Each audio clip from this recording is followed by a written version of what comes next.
the night my family threw me out. My mother stood on the front porch holding a black trash bag filled with my clothes. She didn't cry. She didn't apologize. She didn't even look ashamed. She simply dropped the bag at my feet and said, "You have 10 minutes to leave." Behind her stood my father, my older brother Daniel, and my younger sister Emily. The people I had spent my entire life protecting. The people I had worked 2 jobs to help. The people I had secretly paid bills for when they were struggling.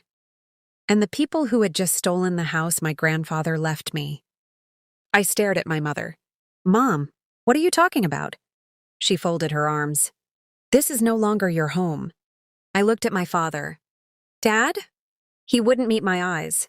Then Daniel stepped forward. "You heard her. Get out."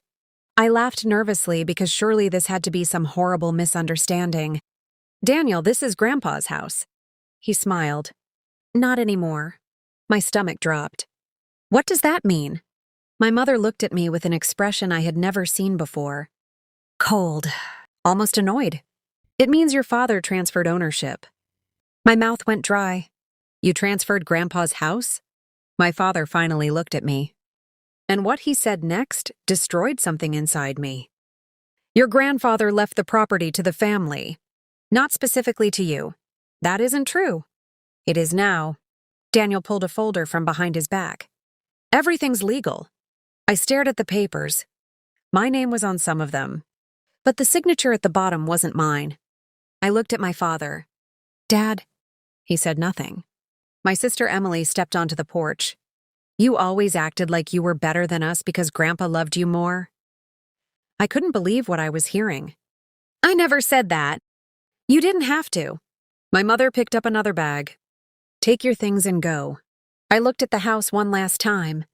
The kitchen where Grandpa taught me how to make pancakes. The living room where we celebrated Christmas. The hallway where my height had been measured every birthday. The small bedroom where I had slept since I was 12. Everything I knew was behind that door, and suddenly it wasn't mine anymore. I picked up the trash bag. My hands were shaking. Where am I supposed to go? Nobody answered. Then Daniel said quietly, "That's not our problem." I walked down the driveway carrying everything I owned in 2 black garbage bags. I had $63 in my checking account. My old pickup truck had half a tank of gas, and I had absolutely no idea where I would sleep that night. What I didn't know was that 7 years later, the same family would stand outside my new home begging me to save them. And the strangest part? I was going to have the power to say yes, or walk away. 7 years earlier, I had believed my family was everything. I was wrong. My name is Ethan Parker, and this is the story of how losing my family became the greatest thing that ever happened to me. I grew up in a small town in Pennsylvania where everyone knew everyone. Our family wasn't rich. We weren't poor either. My father, Robert, owned a small auto repair shop called Parker's Garage. My mother, Linda, worked part-time at a local pharmacy. My older brother, Daniel, was 3 years older than me. My younger sister, Emily, was 4 years younger. And then there was Grandpa Thomas. Grandpa was different. He had spent his entire life building things. He built furniture. He repaired houses. He planted trees. He believed that if something was broken, you didn't throw it away. You fixed it. He used to tell me that people were the same. "Don't give up on people just because they're difficult," he'd say. "Sometimes they just need someone willing to stay." I took those words seriously. Maybe too seriously. Because when I was 19, Daniel got into trouble. He had dropped out of community college and started hanging around people who were always looking for shortcuts. One night, he wrecked his car after drinking. Nobody was seriously hurt, but the damage was expensive. Dad was furious. Daniel needed money for repairs, insurance, and legal fees. I was working at a grocery store at the time. I had saved nearly $2,000 for college. I gave it to Dad. "Use it for Daniel." Dad looked surprised. "You need this. I can save it again." Daniel never thanked me. Not once. A year later, Mom's hours at the pharmacy were cut. Bills started piling up. I started working evenings at a restaurant. During the day, I worked at the garage with Dad. Some weeks I worked nearly 80 hours. I didn't complain. That was just what families did, I thought. You helped each other. When Emily needed money for a school trip, I paid. When Daniel needed a new transmission, I helped. When Mom needed dental work, I covered the bill. When Dad's garage roof started leaking, I spent an entire weekend repairing it. I wasn't keeping score. At least I thought I wasn't. But Grandpa noticed. One evening we sat together on his porch. He was drinking black coffee. I was drinking lemonade. "You're carrying too much," he said. I smiled. "It's family." He shook his head. "Family should help you carry the load. They shouldn't make you carry theirs forever." I laughed. "You sound like you're giving me a lecture." "I'm giving you advice." He reached into his pocket and handed me a small brass key. "What is this?" "Something for later." I turned it over.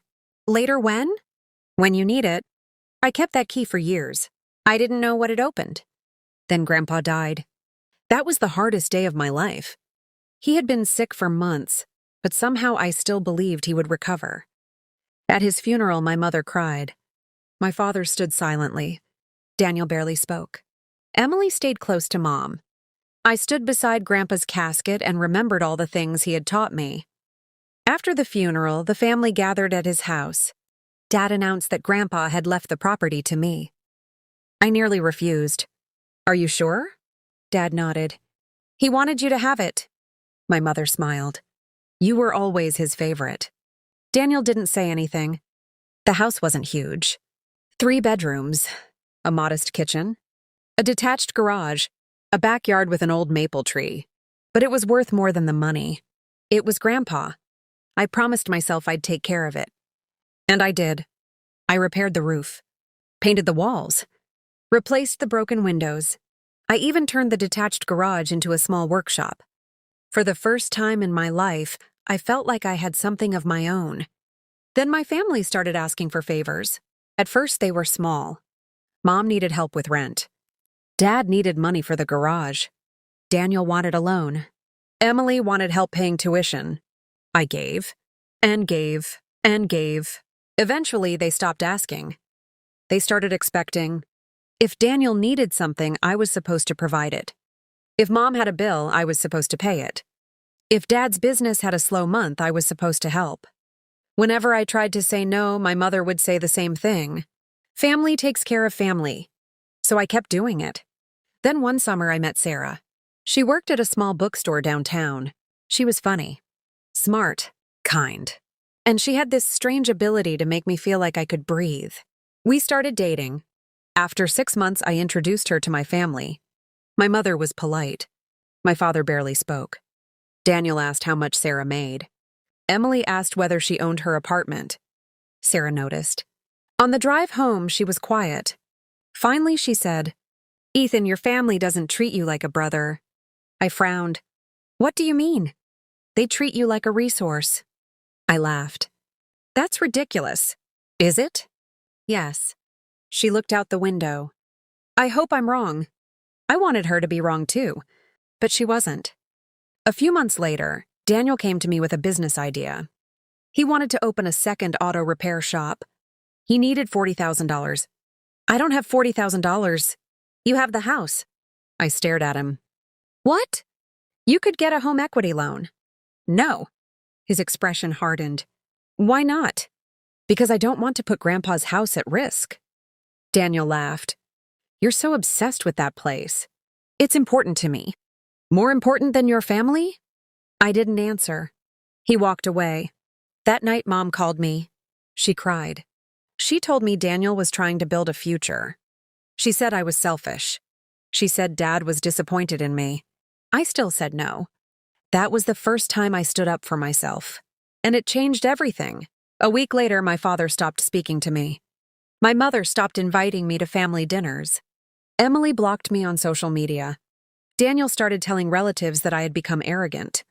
Then one afternoon, I received a letter from a lawyer. It said there was a dispute regarding the ownership of Grandpa's property. I called the number.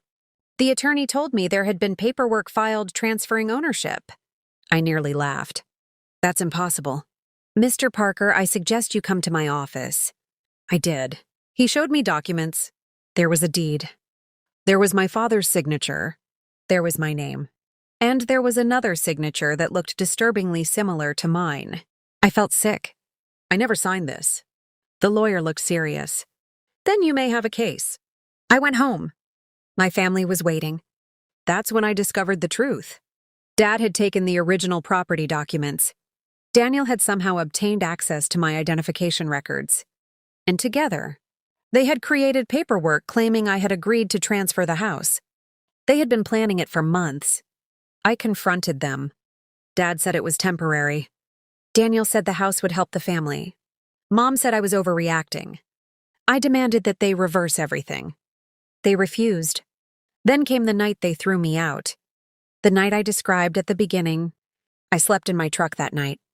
I parked behind a 24-hour grocery store. It was freezing. I used my jacket as a pillow. I stared at the ceiling of the truck and cried until I couldn't cry anymore. Not because I had lost the house, because I had finally realized that my own family had chosen money over me. The next morning I went to work. I worked at a small construction company during the day and washed dishes at a restaurant at night. I rented a tiny room from an elderly couple. The room was barely big enough for a bed, but it was mine. Nobody could throw me out of it. For the first time in years, I stopped giving my family money. The calls started immediately. Mom called. You need to come home. I don't have a home anymore. She hung up. Daniel texted. You're being dramatic. I deleted the message. Emily sent me a picture of the family at Thanksgiving. They were all sitting around Grandpa's table. The caption said, Family is everything. I stared at it for a long time. Then I blocked her too. The legal battle lasted nearly a year. I had very little money. My attorney agreed to help because the evidence was strong. Eventually, the forged documents were exposed. A handwriting expert testified that the signature wasn't mine. The transfer was invalidated. But there was a problem. The family had already taken out loans against the property. And Daniel had drained money from accounts connected to Dad's business. The house was financially destroyed. I could have fought for years. Instead, I made a choice. I sold the property. I couldn't live there anymore. The memories were too painful. After the sale and debts were settled, I received far less money than I expected. But I didn't care. I took what remained and moved to Ohio. I started over. Again. This time, I promised myself something. I would never again confuse love with sacrifice. I found work with a construction company. My boss, Marcus, noticed that I worked hard. One day he asked, Ever thought about running your own business? I laughed. With what money? Money comes later. Skill comes first. He became my mentor. For 3 years, I learned everything I could. Estimating, project management, contracts, commercial construction, negotiation. I studied at night. I saved every dollar. I lived simply. And slowly, something changed. I stopped being the guy who was trying to survive. I became the guy who was building something. At 29, I started Parker Renovation and Construction. It was a tiny operation. 1 truck, 2 employees, a rented office. My first major contract was a restaurant renovation, then a medical office, then a small apartment building. Within 5 years, we had 50 employees, then 80, then more than 100. I bought property. I invested. I started a scholarship program for students who wanted to learn skilled trades. And I never forgot Grandpa's words. If something is broken, fix it. One evening, I received an email. It was from Sarah. I hadn't heard from her in years. She wrote, I don't know if you'll answer. I just wanted to say I'm sorry. I stared at the screen. She explained that after I disappeared from her life, she had moved to Chicago. She had gotten married, then divorced. She said she had often wondered how I was doing. I didn't respond. Not because I hated her, because I had learned that some doors were better left closed. Then came the phone call. It was from my mother. I almost didn't answer, but something made me pick up. Ethan? Her voice sounded different. Older, tired. Hi, Mom. She began crying. We need your help. I closed my eyes. Of course. 7 years had passed, and now they needed me. I asked, What happened? She told me Dad's business had collapsed. Daniel had borrowed money. The loans were overdue. The bank was preparing to seize their property. Emily had lost her job. Mom and Dad were about to lose their home. I felt something strange. Not satisfaction. Not anger. Just emptiness. She said, "We have nowhere to go." I asked, "Why are you calling me?" Silence. Then she whispered, "Because you're our son." I almost laughed. "You stopped treating me like your son a long time ago. We made mistakes." "No," she cried harder. "We're sorry." I looked around my office. On the wall was a framed photograph of Grandpa. Underneath it was the brass key he had given me. I had finally discovered what it opened. A small wooden box in his workshop. Inside was a letter. I had found it years after selling the house. The letter said, "Ethan, if you're reading this, then life has probably become more complicated than you expected. Remember something. Your worth isn't determined by how much you can give people. Real family doesn't measure love in dollars. And if someone hurts you, forgiveness doesn't mean giving them permission to hurt you again. Build a life that doesn't depend on anyone else's approval. Love people, but love yourself enough to walk away when you must." Grandpa. I kept that letter beside me for years. Now, holding it again, I realized I had a choice. I could become bitter, or I could become the man Grandpa wanted me to be. I called Mom back. "I'll help." She went silent. "But there are conditions." "What conditions?" "You're not getting money." "What?" "I'll help you find housing." She began crying. "Thank you. And I'll help Dad find work." "Ethan," "But Daniel has to take responsibility for what he did." Silence. "You mean you won't help him?" "I'll help him get a lawyer and financial counseling. I won't pay his debts." Mom started crying again. "Please. I've already done more than enough." She whispered, "Okay." The next week I met my parents at a diner. I hadn't seen them in 7 years. My father looked smaller. His hair was mostly gray. My mother looked exhausted. For a moment I saw the people who raised me. Then I remembered the trash bags. My father looked at me.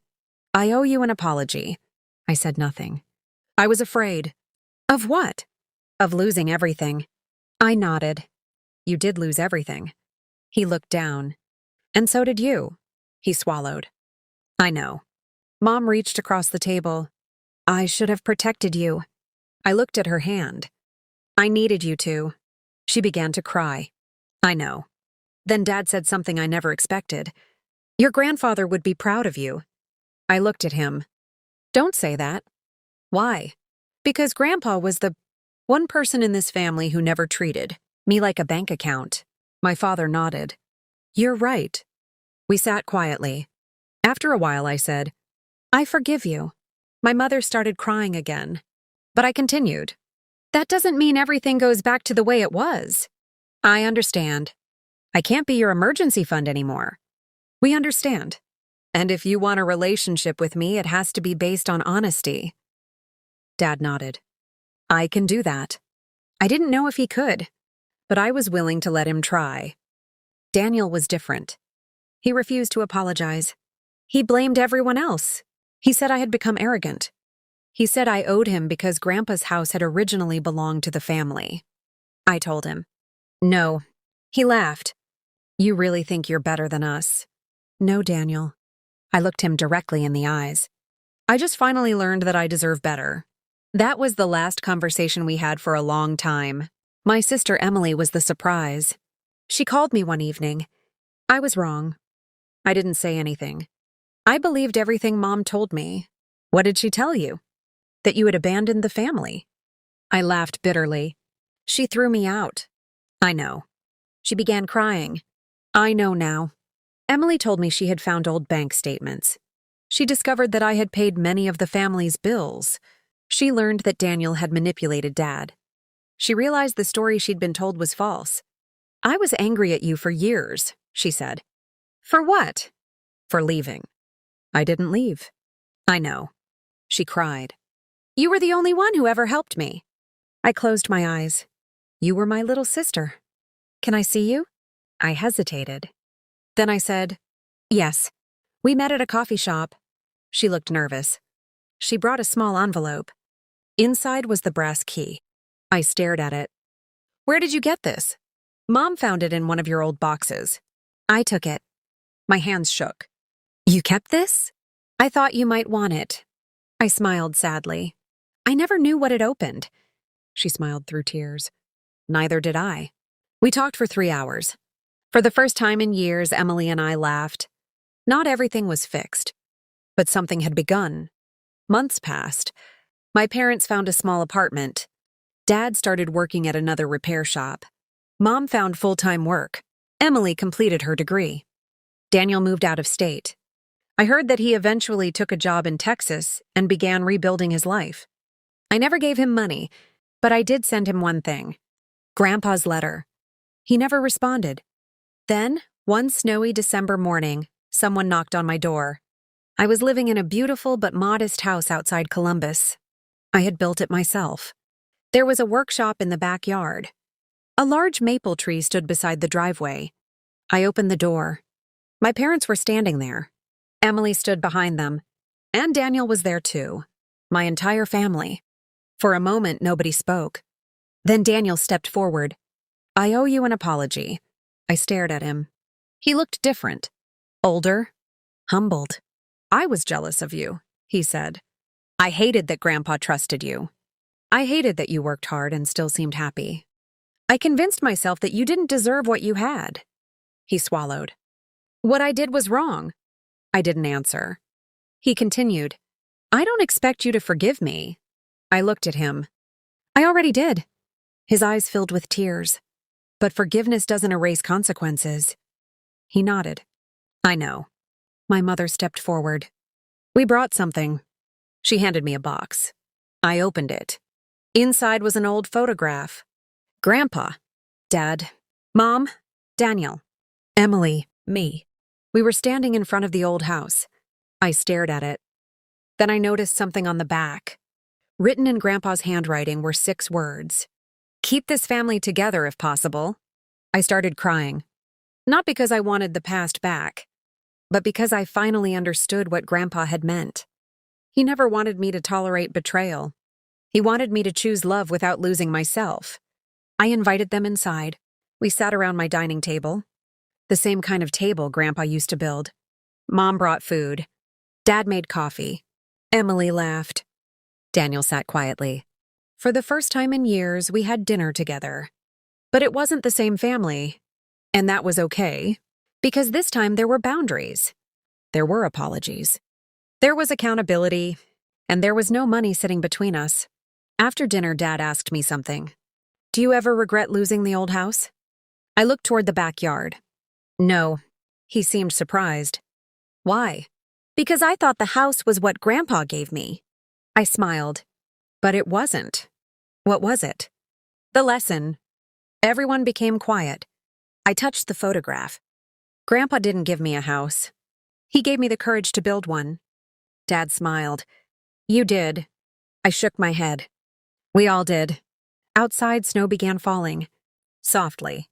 Quietly. I remembered that night 7 years earlier. 2 trash bags. A freezing truck. $63. A broken heart. I remembered wondering whether my life was over. It wasn't. It was beginning.